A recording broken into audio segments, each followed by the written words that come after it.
Jeremy Cameron announces himself as a feline. Carlton cough up another big lead. And Drewzy is out for 8 to 12 months. This is the DrewFooty Show. Hey, long road, took a tumble down this black hole. Stuck in Sunday league, but I'm on levels. Hello, you bonkers, and welcome back to another episode of the DrewFooty Show Round 8 edition wrap-up. We don't have anything to say before today's episode except for go follow our new Instagram, DrewFooty_ on Instagram. That's where I get all my questions now, because people weren't coming back and commenting because they're stinky. Nah, it's a bit of a dicky thing to do, come back and comment. So everyone's on Instagram, so I put up posts on that for every game, so you can get your say on your team or whatever you want to be discussed. Anyway, go follow that, DrewFooty_. Let's get into the show, baby. Let's do it.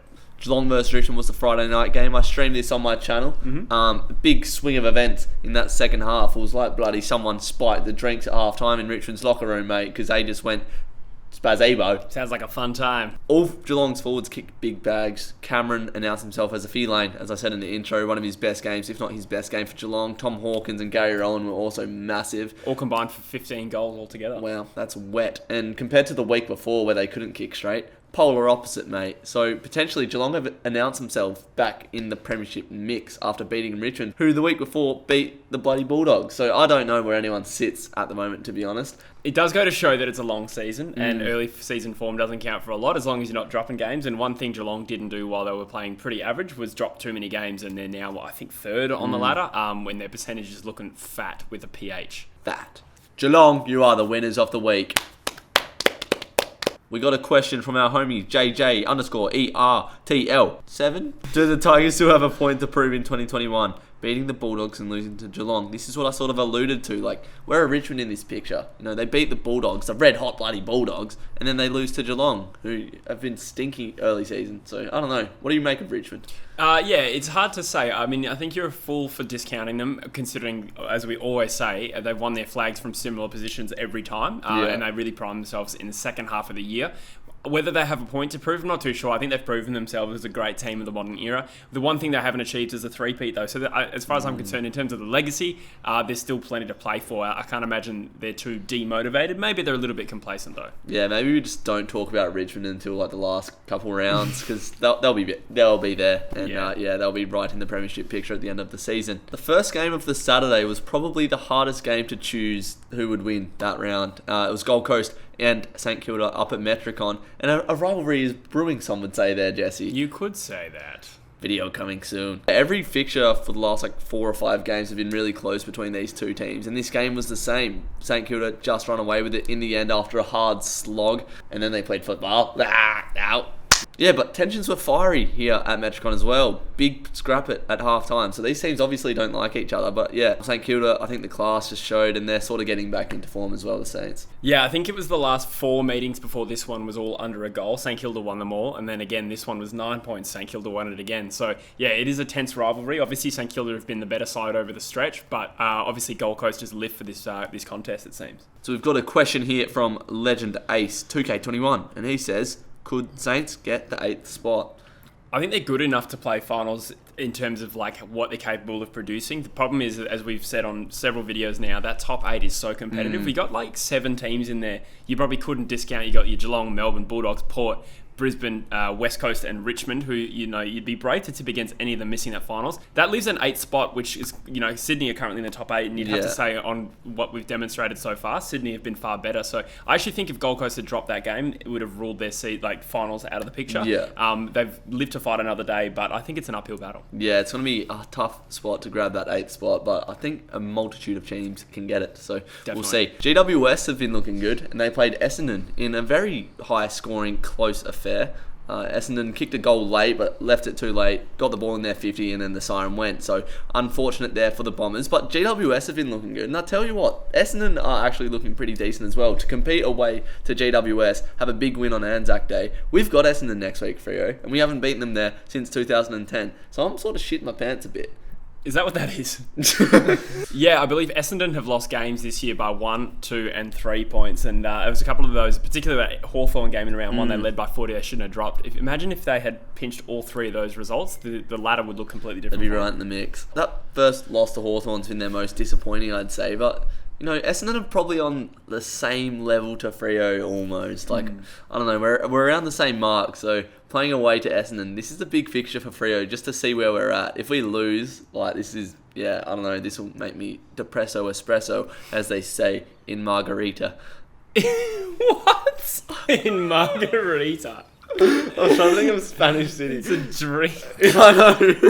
GWS looking pretty good as well. So they're another team that are in for that 8th spot. That's true. Yeah, the form they're showing at the moment, I think, is probably as good, if not better, than the Saints at the moment. And the Swans, probably. They beat the Swans. They did beat the Swans. It's a hard one to tell, that one. The GWS midfield starting to get on top of the contested ball. Taranto's playing well again. Josh Kelly's starting to have a lift in form straight after we did that video. But they're starting to find a bit of form. And they also have one of the worst injury lists in the league. So they've got Whitfield back now, but your Cornelio's out, Phil Davis is out, De Boer's out. So if they get these guys back in and they're still in the hunt, they're a good chance. Next up, we have an absolute slobber knocker of a contest that we witnessed on Saturday. North Melbourne versus the Collingwood Magpies at Marvel. Now, two of the bottom teams in the comp. Did that sell out Marvel?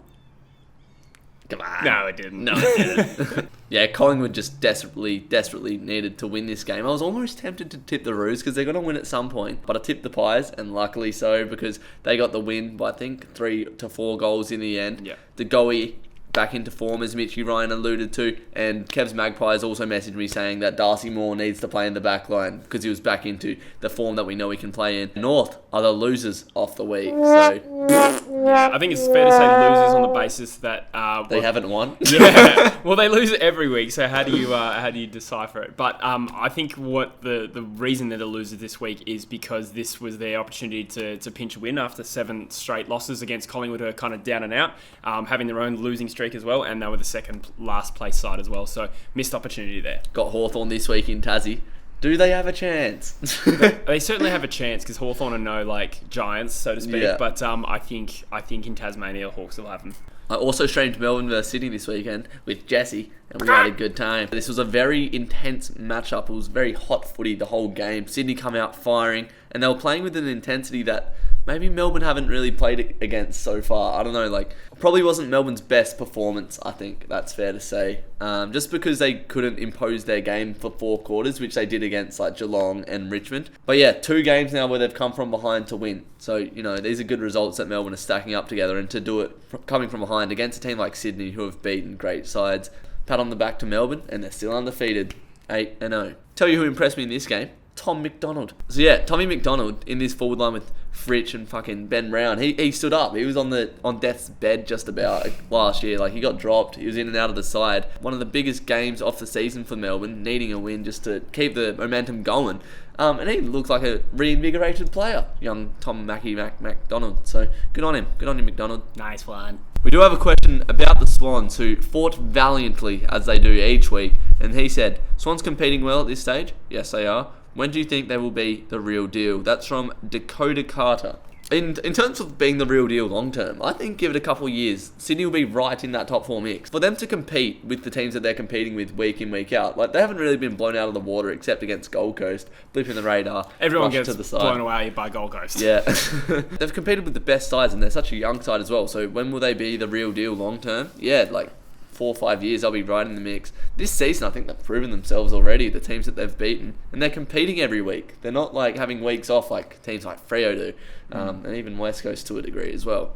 So yeah, Sydney have a lot of integrity. Yeah, I don't know if I can fully put them in the frame for real deal this year. I think there's a good chance they'll play finals for sure, but they could be one of those teams that sort of makes up the numbers, a team that's a bit young and that doesn't really have the experience to win big finals. I could be completely wrong on that, but it's just my impression right now, just because you look at the teams in the rest of the top 8 there, and they're all pretty mature, experienced sides. They do have a lot of young players. I think they're set up well over the next 3 to 5 years. They're going to have a little transition period where someone like a Kennedy moves on, some of the best young talent in the league. So I think they're set up for a 10 or 8 year window, I reckon, Sydney. So they're looking pretty good, and I'd say probably 2 years off being a serious contender. We got no comments on the showdown, Jesse. But that was stinker of a game. Yeah, it was a bit of a stinker. We kept flicking over to it whilst we were watching the Sydney and Melbourne game. Yeah, I didn't watch any of the highlights or anything, so I don't really know what to take from this game other than Port got the job done as expected. And they brought out the prison bars after the game and sung the song in the prison bars. So up you, Eddie Maguire, you dog. What did you think about the prison bars thing? Because, we talked about them not wearing it in the game, but a lot of Pies fans took exception to the fact that they wore it after the game. What do you think about that? Yeah. They just need to get their nose out of Port's business, I reckon. Because, who cares? Why is it so significant that a different club wears a jumper that almost sort of looks like yours a little bit? Yeah, I know. It's so stupid. It was, literally after the game. I think Pies fans need to get over it. I reckon Port should just bust them now and just lose 4 premiership points, to be honest. That'd be good for us. Yeah. That'd be pretty gangster, though. That'd go down in history. Yeah, who was it that said that? It was a media person that said just go out there, wear the prison bars and cop the 4 points. It would be a real big moment. First game of the Sunday was Jesse's West Coast Eagles at the MCG playing Hawthorn. And I'll tell you what, Jesse, right? West Coast just can't play the MCG. They're just shit at the G, the Eagles. So I reckon they're shit. That's top-notch analysis. That is the most bullshit narrative of the last 5 years, though. Eagles can't play the G. They won a fucking flag there in 2018, and you said that they won every game in Melbourne that year. Yeah, that's true. It's a huge myth that we can't win on the road. 2018 undefeated in Melbourne. 2019, off the top of my head, we won at least one game there. We beat Hawthorn. I think we only played there twice, maybe 3 times a year. 2020, we didn't play there at all. And yes, we lost a lot on the road because we suck in Queensland. I'll totally admit that the Eagles suck in Queensland, but they're actually a very good Melbourne side. This year, small sample size, we lost to the Dogs, Geelong and St Kilda. We nearly beat the Dogs. Geelong we always lose to anyway, so that's not really a form thing. And St Kilda was the true trash game out of that, and now we've got to win. So yeah, it's lazy analysis to say the Eagles can't win in Melbourne. Brandon Archie played well. Oh, was that actually a setup? Yeah. Oh, okay. I actually thought you sneezed. No. Yeah, he was good. Bulldogs versus Carlton. I looked at the score part way through the game and I was like, fuck, Carlton are going to beat the Bulldogs, and this isn't good because I've always viewed Freo and Carlton on the same sort of level of trajectory. So to see Carlton beating the Bulldogs, I was like, this can't happen. The Dockers are so far behind. Come back. And the Bulldogs did come back. From 27 points down, ended up winning the game. Josh Bruce improving on his season again with 5 goals. Another mammoth performance from him. So we do have a comment here from D4's Legacy. He says, typical Carlton fade out. You get used to it. Now it is expected. Yeah, but that's probably the first step of becoming a top 8 side, competing with those sides. The fact that Carlton were ahead for so long against the Bulldogs, as an outside fan, obviously it's disappointing to drop the lead, but the fact that they competed with the best side, one of the best sides in the comp, Freo would have just got blown out of the water in the first half. They competed with Richmond for 3 quarters, Collingwood, even though they haven't shown much form this year, but I don't know, Carlton are competing, so I don't know, it's sort of promising signs even though they're not getting the results, but it's something that they can build on, I think, for sure. I think the concerning thing is the swings. So I think under Teague they have a ridiculous amount of 30-point swings where they've gotten a big lead and then lost, and that's continued this week, and I think that's the frustrating thing because they were really in a winning position against a dog side that, they were just walking all over for 3 quarters, really. They've looked decent in the last 5. They've actually dropped 3 of their last 5, but you look at it, they've played the Lions, they've played Port, and now the Dogs. So harsh to judge them right on this period, but over the stretch, that little trend of them losing big swings, that's a concern. And the last game of the round was, of course, Brisbane versus Freo, and nothing happened in this game. The Dockers went to Brisbane and lost. Were you happy that they only lost by 4 goals? I think that's a solid result. Yeah, it's alright. It looked like it was going to be worse than that at one point. Yeah, I think Brisbane just played in 4th gear the whole game, hey. We played alright in the first quarter, second quarter, and early in the third we just got dicked all over. Frederick's done his ankle. That's fucking heartbreaking. It was the result that was expected. Nathan Fyfe kicked a set shot. I couldn't bloody believe it. It was as expected result, to be honest, and nothing really new to come out of that game at all. I genuinely think the Eagles would have lost by more, to be honest. Yeah. We can't play the Gabba. I think to lose by 4 goals, even though they're without Neil, you have your own injuries as well. I think that's pretty good on paper, to be honest. It's just frustrating because you've lost a couple in a row now. We did have a lot of opportunities to kick goals where we didn't as well, so we could have been closer. But it was a frustrating game, but it's not one that I'm going to dwell on. We've got a question here from My Boring XSS Life.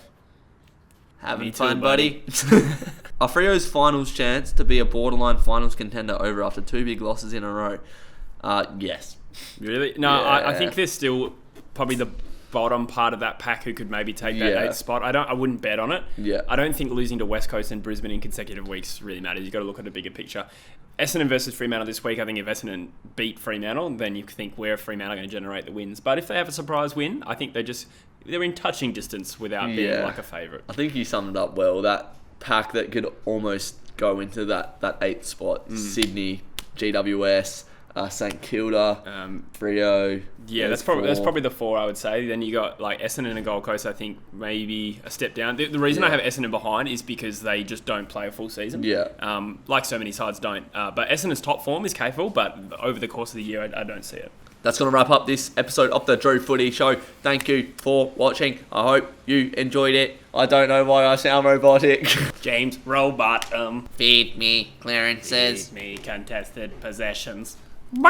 Go follow DrewFooty_ on Instagram so you can be involved next week. And yeah, that's going to wrap up the show. Thanks for watching. See you in the next episode. You Pronkers.